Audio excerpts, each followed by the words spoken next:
Assalamualaikum warahmatullahi wabarakatuh. Nama saya Syafudin Akbar Putra. Di sini saya akan mempresentasikan jawaban UTS saya. Oke, yang pertama, apa itu arti sosialisme?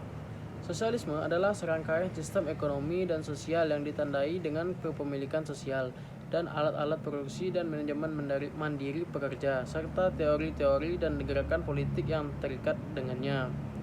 Oke, yang kedua, sebutkan dan jelaskan faktor-faktor apa saja yang mendorong lahirnya pemikiran sosialisme. Yang pertama itu karena adanya revolusi industri. Terus yang kedua karena bangkitnya kaum borjuis dan kaum proletari. Terus munculnya pemikiran-pemikiran baru yang lebih terpelajar dan lebih rasional. Terus adanya tuntutan berlakunya demokrasi dari hasil revolusi Perancis. Nah, terus nomor 3, jelaskan kritik Karl Marx terhadap kapitalisme dan bagaimana pandangan Karl Marx untuk menyelesaikan persoalan-persoalan dalam kapitalisme tersebut. Yang pertama, sistem kapitalis mewarisi ketidakadilan dari dalam yang akhirnya akan membuat masyarakat kapitalis ke arah kondisi ekonomi dan sosial yang tidak bisa dipertahankan. Terus upayanya untuk menyelesaikan itu dalam segi moral harus digantikan dengan sistem lain yang lebih mempertahankan masalah pemerataan bagi semua. Oke, nomor 4, apakah setelah diterapkan sistem sosialis tidak ada lagi kesenjangan sosial? Menurut saya tidak ada lagi kesenjangan sosial dalam menerapkan sistem sosialisme, karena sistem sosialisme ini dapat menghilangkan perbedaan antar kaum, yaitu kaum kaya dan kaum buruh. Oke, selanjutnya nomor 5, tahap-tahap apa saja terjadi dari sosialisme menuju komunisme. Pada tahap komunisme penuh uang tidak akan diperlukan lagi digunakan, dan dalam tahap komunisme tidak ada lagi terjadi kelangkaan. Juga tidak ada lagi kelas-kelas masyarakat dan pengisapan dari suatu kelompok masyarakat terhadap kelompok masyarakat lain. Selanjutnya nomor 6, sebutkan dan jelaskan hal-hal yang berasal dari sistem kapitalis yang ditentang oleh sistem sosialis. Uraikan argumentasi.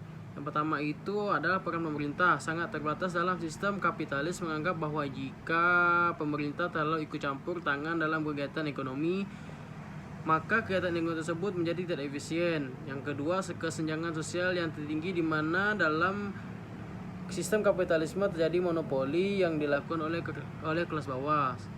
Selanjutnya, kapitalisme memang memungkinkan untuk mencapai pertumbuhan ekonomi yang tinggi, akan tetapi hanya untuk kalangan pemilik modal saja. Oke, nomor 7, sebutkan jelaskan perbedaan antara sosialis dan komunis. Perbedaannya itu dari produktivitas dalam fase sosialis. Produktivitas masih rendah dalam kebutuhan materi belum terpenuhi secara cukup, sedangkan fase komunisme produktivitas masih tinggi sehingga semua kebutuhan materi masyarakat secara berkelimpahan. Oke, selanjutnya sebutkan dan jelaskan kekuatan dan kelemahan dari sistem sosialisme. Kekuatan sistem sosialisme ialah disediakan kebutuhan pokok setiap warga, disediakan makanan, minuman, pakaian, kemudian fasilitas kesehatan serta tempat dan lainnya. Didasarkan oleh perencanaan negara, semua pelaksanaan pekerjaan dilaksanakan berdasarkan perencanaan negara seperti produksi dan dengan penggunaannya. Kelemahan sistem sosialisme itu sulit melakukan transaksi tawar-menawar, sangat sulit dilakukan oleh individu, terpaksa mengorbankan kebebasan pribadinya dan hak terhadap harta milik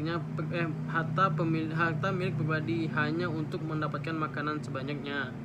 Oke, selanjutnya nomor 9, bagaimana mengatasi kelemahan-kelemahan yang terjadi pada sistem sosialisme. Kelemahan-kelemahan yang terjadi pada saat sistem sosialisme adalah hak milik perorangan yang tidak dikakui kecuali tentang barang-barang yang memang sudah dibagikan, serta inisiatif, ide, dan kreasi masyarakat tidak berkembang. Sehingga untuk mengatasi hal ini, peran pemerintah harus mengawasi baik hak milik perorangan maupun dalam produksi barang, karena tidak akan terjadi monopoli barang yang dilakukan oleh pihak swasta. Oke, nomor 10, jelaskan kritik yang diberikan Friedrich List terhadap sistem ekonomi Leses yang berhubungan dengan peranan negara. Friedrich List salah satu ekonom pada aliran historis yang lebih banyak membahas tentang konsep pertumbuhan ekonomi bukan dari kalangan sosialis.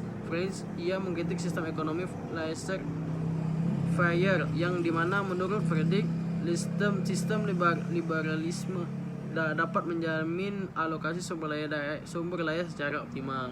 Sekian presentasi jawaban UTS saya. Terima kasih.